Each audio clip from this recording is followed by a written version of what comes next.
Welcome to another edition of South Sound Business Report, where today we focus on business opportunities related to Joint Base Lewis McChord. Stay tuned.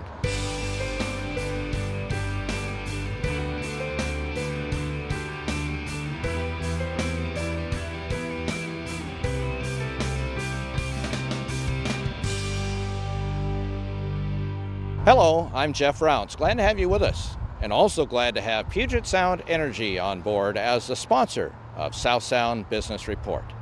Perhaps the most obvious impact for we in the civilian community of this huge military complex known as Joint Base Lewis McChord comes as we might be going up or down Interstate 5 through the installation. Many afternoons, many mornings, the traffic slows down because it's a pinch point for the freeway. And because there's so much going on, it gives us the chance, as we're stuck in traffic, to ponder what's going on inside the fences of JBLM.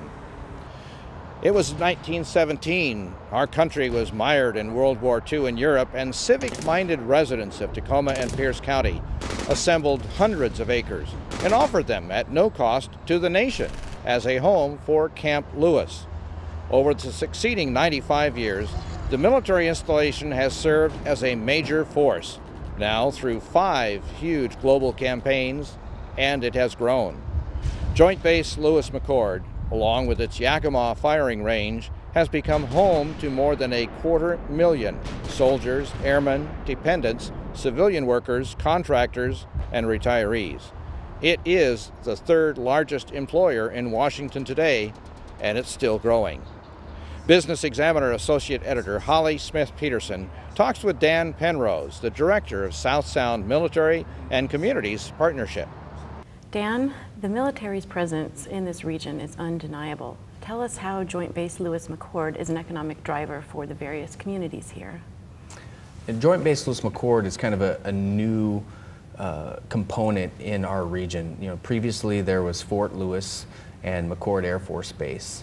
And the Base Realignment Closure Commission in 2005 determined that those 2 installations should join and be led under the leadership of a Army, the Garrison commander. So in the last couple of years, they've been going through that process, and as a result of BRAC and other Army initiatives that grew the active duty component at Lewis, the communities have really realized that we need to have a more focused approach and a more coordinated outreach to the installation, because they have such a large number of soldiers there at the installation, and active duty dependents and civilian employees and contractors. So there's about 55,000 employees at that installation.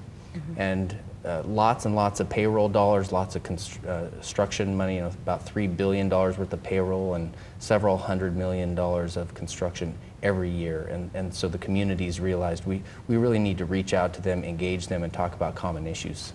Okay. And South Sound Military Communities Partnership, can you explain to me what that is? The South Sound Military and Communities Partnership is an outgrowth of that initial realization from the communities that we needed to have kind of a structure about how to do this. So I am kind of the military liaison between the communities and the installation, and then the other way, to help the communities better realize what's going on inside the fence. Mm-hmm. And help the installation kind of have an understanding and speak the language on the communities around the installation. So we have 14 members on our steering committee for the South Sound Military and Communities Partnership. We have a large panel of electeds that helps us kind of guide our path, and then the base staff, Colonel Britton and his chief of staff, are deeply involved in our partnership as well. Now, I know there were some mysteries about what are some of the services and products and so on that the soldiers need. Recently, the Community Needs Survey between Joint Base Lewis McChord and your department or your program came out. Tell us how that what was the impetus for that? So the South Sound Military and Communities Partnership had done some planning work over the last couple years. And one of the things through that planning work that the group had done was to realize that we didn't really know what we thought we knew. I mean, there were some gaps in our knowledge base. And specifically, what we get asked all the time, and I think the installation gets asked all the time, is where do these airmen and soldiers live? And you know, the thinking for that, I think, is if we know where they live, you know, in a general sense, in the community or in the neighborhood sense, the schools can do a better job with the kids who are in those districts. From a traffic perspective, we kind of know where some of those trips are headed. From a commercial or retail perspective, we can have targeted outreach to those members. And the reality is the Department of Defense and the Army just didn't have a real good sense of that. They kind of know where they're at in the first, say, 6 months that they're here, because they kind of register that. But after that, I think the information on where they actually live, where their home address is maybe with their company commander, and not all the way up to the top level. Let's talk briefly about the survey. How many respondents? How did you reach them? The survey was funded through a grant from the Office of Economic Adjustment at Department of Defense. It was given to the partnership to administer. And so I met with the installation leadership probably over 15 times to figure out— on the installation? Correct, on the installation, over 15 times to kind of determine what it is that they would like to know about their active duty contingent, because again, we have an Army, you know, management of the installation who maybe not know as much about the airman population than they do about the Army side. So there's some components there. And also just to get at the data that they needed from a locational standpoint. Mm-hmm. So we met with them on a real regular basis, crafted it, and created a video that Colonel Tom Britton put together, saying that it was supported by the installation as part of the partnerships effort. And you managed to come up with over 3,000 respondents. Yeah, and a lot of that was through email. Yeah, we put it out through email, and they to 27,000 folks, and they responded. We had 3,250 responses. What were one or two of the most significant results that you found from this population? I think what the survey did in general is reinforce most of the assumptions that we had, and now we have data to back those assumptions up. So I don't think we can really call them assumptions anymore. Right. It is a snapshot of the respondent population. So there are, you know, again, 43,000 active duty on JBLM. We had 3,200 responses. So it's not a full census. So we want to make sure we take it with that kind of grain of salt. Right, but it's a good composite as far as what's there now. 3,000 responses is significant. That's not anything you want to walk away from. So we were I think impressed with some of the transportation and trip choices as far as the frequency on and off base. So you found that a lot more trips were being made on and off base for things such as lunches, entertainment, school, that type of thing. Yeah, we didn't ask why necessarily, but the number of times that folks, especially on base, are going into our communities on the weekends, you know, over 3 trips on average on an average week. That is surprising. On a weekend day. There's a lot of what could be called as economic leakage, you know, out of the installation into the surrounding communities. So what do you think local businesses could provide based on the results of the survey? What could they do, or how could they serve this community more? How could this be a better partnership? Well, I think the realization that the military is it is us. Of those 43,000 members on base, about 75% already live in the communities around the installation. So predominantly DuPont, Lakewood, Lacey, and Spanaway areas, and Puyallup and Tacoma. I mean, those are some of the communities that you see, you know, obviously right around the base. And so they can do targeted things like, you know, military discounts, military appreciation day. There's a really strong network of community connectors around the base where cities and service groups have adopted a unit, things like that. Well, in the next 6 months, there will be some of the deployed troops coming back. Will that be set to spark new sales? And also, you know, will you be doing a new survey with these people? I think we expect there to be an uptick in economic activity. While the soldiers are deployed, they are getting special pay, you know, separation pay or hazard duty to, you know, compensate them for that sacrifice.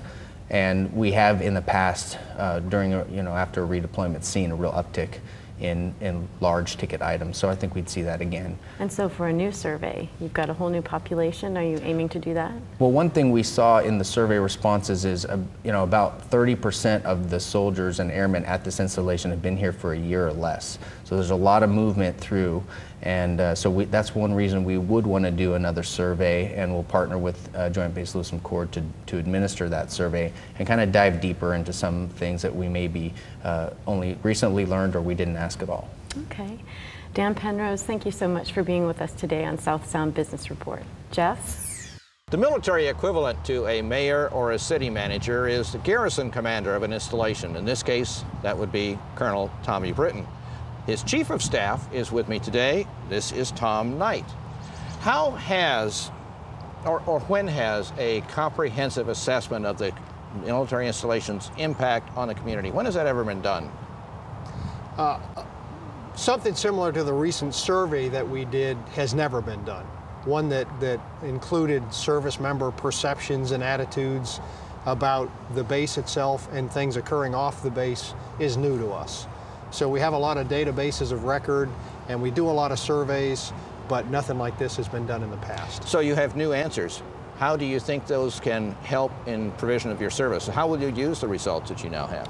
Yeah, I think the results are valuable both on and off the installation to the leadership here and in the local communities, because it's a far more accurate perspective on what service members and their families really want, what they really think about where they live.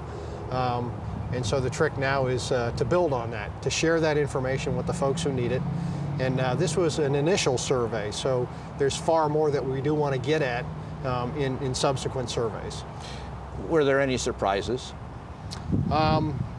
This survey was really intended to establish a baseline. So not really in the sense that we corroborated a lot of things that we thought we knew. I would tell you one thing that was pleasantly surprising was the fact that in this survey, about 70% of respondents said that during their sponsor's next deployment, they would choose to stay in the local area.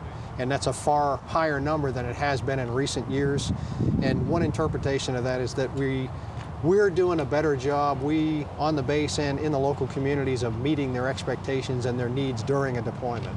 So I think a pleasant surprise in that sense. How important is it for service members and their families and the civilian contractors, everybody related to Joint Base Lewis McChord, how important is it that there be a good, strong connection with the surrounding non-military communities? It's critical. The service members, their families, we're all part of a larger community. The base is not an island in that sense. And so we have to live and work together here. We depend on community support. 70% of our installation population lives in the surrounding communities. Only about 27% or so actually live on the base. So we're part of the Puget Sound community. Was there a sense before the survey that we were all getting along pretty well, and the survey confirmed that? Did it identify areas that we need to work on? It did both. We agreed with local civic leaders that there was a need to go out and assess the impacts of the growth that's been occurring here for about 7 to 10 years. A lot of the unforeseen impacts that we couldn't project, this was a way of getting at those. So that was really the value in doing it. And so I think that helps everybody in the long run to help nail those down. Have you been able to identify any particular areas that you're going to be working on next? Where will we see results from this? In terms of the survey itself or the product? The product. The outcomes, you said it identified some areas that we can work on together. Yeah. Again, this survey was a bit embryonic. We hope to build on it. So I would say that the value of the results of this survey, or the most practical things, lies in the information that we can share with the local communities. Retail desires of the service member and family demographic that resides on Joint Base Lewis McChord. And just the things that they believe about quality of life in the local area, where they're choosing to live and why they're choosing to live there, which schools are better than some others, and what retail gaps exist, the things that they may have enjoyed at other installations that aren't here, particular restaurants and the like. So I think that's one of the immediate values. We've long heard that Fort Lewis and in relationship to McChord Air Force Base, that those were choice establishments. People were requesting to be positioned here, stationed here. Is that still true? It's certainly still true for the Army members, where Joint Base Lewis McChord remains one of the premier stations of choice. When people are allowed to give their vote for where they go next, they more often than not put this place high on the list. I can't speak for the Air Force service members. What would you expect to be the headline of the summer? What are we going to hear about from JBLM that perhaps we don't know yet? Probably the significant things is additional growth and transformation that's occurring here with a new 2-star headquarters coming into the installation, and the completion of the major restationing for the 16th Combat Aviation Brigade. So in terms of the military aspects, those are the big ones. So we will, in the community, be hearing and seeing more helicopter activity? Yes. Not a whole lot more aircraft are coming in. The majority of them are already here. We had, I think, 15 more Apache aircraft show up this past week. And I think that's about the bulk of the aircraft that will come in. It's personnel that will come in over the course of the summer. And of course, major growth that you mentioned over the last 7 to 10 years has happened, and those announcements are above probably the pay grade of anybody here. Those come from the Pentagon or technically from Congress.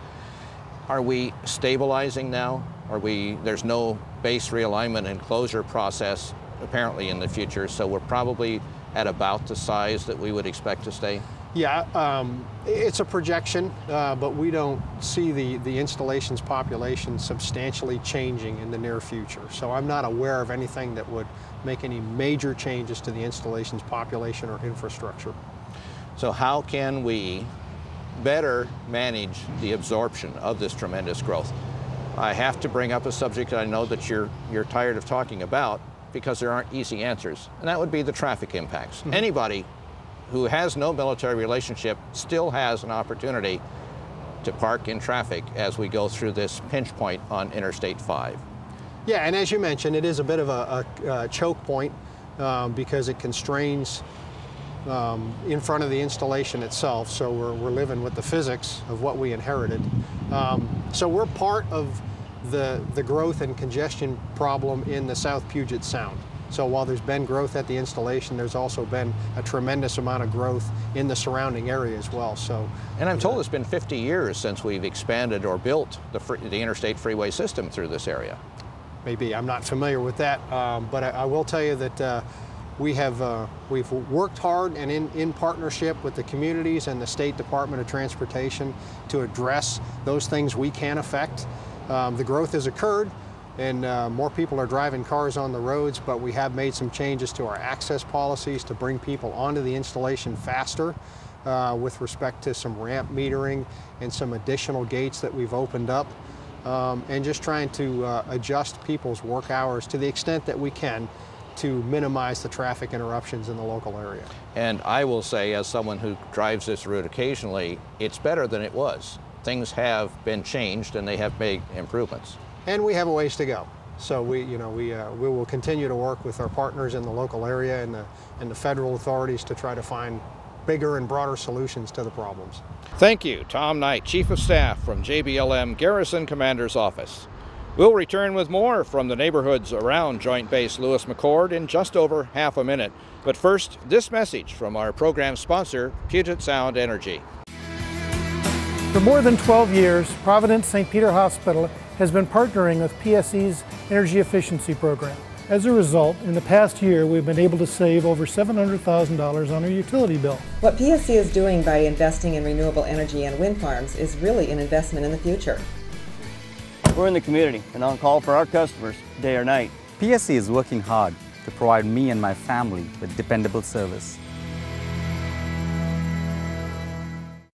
On this episode of South Sound Business Report, we're discussing Joint Base Lewis McChord and the results of the recent community needs survey with that population. With just 31% of active duty Army and Air Force personnel residing on post, planners have learned the city of Lacey has the largest portion of military families linked to JBLM as residents. This is followed by Tacoma, then Lakewood, and then DuPont, with some 40% of the population there either active duty or retired military. And that's where our co-host Jeff Rounce is right now. This is the mayor of DuPont, Michael Grayum. Can you explain your town's relationship to its very large neighbor, Joint Base Lewis McChord? How is the military important to your local economy? The military is very important to our local economy. This community that we have here is the best place to live, to work, and to play. And our neighbors just across I-5 are the military community, and they're very active participants. They live here. They work here, they shop here, they volunteer here, they serve here, and we have a great relationship with the residents that live here and the people that live on base. In terms of proximity, one could argue that DuPont is the hometown of JBLM. And it would be an honor for us to be considered that. What is the history? I know that DuPont is actually one of the oldest communities in the state of Washington, and as a matter of fact, it's been linked to the Army presence over the years, hasn't it? That's right. Yeah, we have a very significant history and a very prosperous future. When we go back, there was the first Fort Hudson trading site that was actually located here. When you look back at European settlement and the development of Western civilization here in the Pacific Northwest, a lot of that started here in DuPont. And we had the first mission site, we had many first celebrations here in this community. And then we grew into a small company town with the DuPont Mining Company. They made explosives, and there was a close relationship, not only from the fort originally, but from the explosives and things that were manufactured. There was a nexus there to the military. And then we grew into a planned community, Northwest Landing, while still maintaining our history. And we have many officers and retirees that live here. And then one thing to highlight that's very important is we have a group called Patriots Landing that established here. It's a medical care facility, a senior retirement facility, and we have many of the most decorated war veterans that are living in this community. Living quietly as citizens and neighbors in DuPont. Some quietly, some not so quietly, but that's the joy of an active community. I mean, the thing is people get involved at meetings, people get involved at volunteer events, people get involved in recreation opportunities out and about, and they get involved in regional issues. And we have a very diverse culture, a very diverse community. Within the business realm, sometimes there's conversation about the impacts on surrounding private sector businesses from competitors on post, whether it be the commissary or the post exchange and so on. How are DuPont's businesses affected by this? Our businesses are supported by the military community that we have here. And you know, it's one of the key strategies for economic development is you look at what your niche is, and we've made one of our niches an opportunity to cater to the military community. And we have several hotels here that are constantly full, and we have several services, and we have several restaurants and coffee shops and things like that that are patronaged at, is that even a word, patronage? Probably. Yeah. Patronized. But that sounds even worse. Patronized?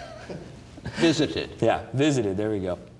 But we have several commercial establishments that are visited by the military community, whether it be from our hotels, our coffee shops, our restaurants, or services that they prescribe to. Some that they can get on post, some that they can't. But you know, as the survey talks about, only 20% of the people actually live on base, and the majority live off base. And so there's a great opportunity for us to meet those needs and bring them in as part of our community and help our local businesses grow. So the survey results really do have potential to improve, increase, strengthen the relationship between JBLM and its neighboring communities. Most definitely. I would say fundamentally the survey results tell us that we're at where we need to be. I mean, when you look at the quality of life elements here, number one is the perception of safety. DuPont was just named the safest city in all of Washington state. Supportive civilian community. There's no community that's more supportive of our military than here. Whether you look at our Memorial Day celebration, the way we honor those that have fallen, the way that we get those engaged with Military Appreciation Day. There's no more supportive community than here in DuPont. Walkable destinations, quality commercial businesses. This tells us that we are on track and meeting the needs of the community here. But it also tells us there's room for us to grow as well. Absolutely. And with knowledge, you can grow. Thank you, Mayor Michael Grayum of DuPont. Just as Joint Base Lewis McChord spreads over almost 90,000 acres here in the South Sound, so too does its retail business impact spread beyond its fence lines. Holly visits next with a merchant at Tacoma Mall. Now we're at a Tacoma Mall shop called Garrison with owner Greg Howell. His shop, which specializes in swords and other weaponry, has been here since 2009, and the military has been a large part of their business. Tell me about how much of your business is military? On average, it's about 80%. With the deployment right now, we're down to 65%. Do you expect that to pick up later in the year? Yes, ma'am. We're expected to pick up as soon as the troops are coming back from home. We're back to looking at roughly about 80% or maybe higher. Especially as it comes into September and Christmas season. Yes, ma'am. Well, I'm interested in that the military community purchases things here. What types of items are they interested in and why? Most of our clientele, especially military personnel, actually purchase a lot of our Oriental stuff such as samurai swords. Most of them need pocket knives for work. They either lost their knives or destroyed it, right, due to combat related or work related. So we offer them a lot of quality of different aspects of knives they need, such as, anything from a reasonable price to a very high end. And now, just the soldiers themselves aren't necessarily your only market. You also cater to the wives, the families, and you've undergone a recent renovation as well. Yes, we did. Because of that. Tell us about the renovation and some of the reasons that wives and families come in. A lot of our family members come in to buy products for their significant other. So they're looking to make the husband feel better. So they integrate with the husband on a one-to-one level. They come in, purchase their knives for them, or if they're looking for that one particular item that the husband don't have for his collection. So they come to us for that. And you've made this very family friendly. Yes. Now when the troops come back, are you planning to do any types of special discounts or promotions to get more foot traffic in We here? are. We're actually in process of figuring out the new inbounds, doing the return. We know exactly what the return's going to be for our troops here. So we actually put everything in motion for the sales for upcoming events. Well, that's good. You have a positive future to look forward to as far as the economic impact of the military. Oh, yes. Thank you, Greg, You're for welcome. being part of the South Sound Business Examiner today. Thank you. Thank you, Holly. Joint Base Lewis McChord has grown significantly over the past 10 years, and we look forward to having our military neighbors with us for years and decades to come. We'll be back again next week with another program and invite you to join us then. Same time, same channel.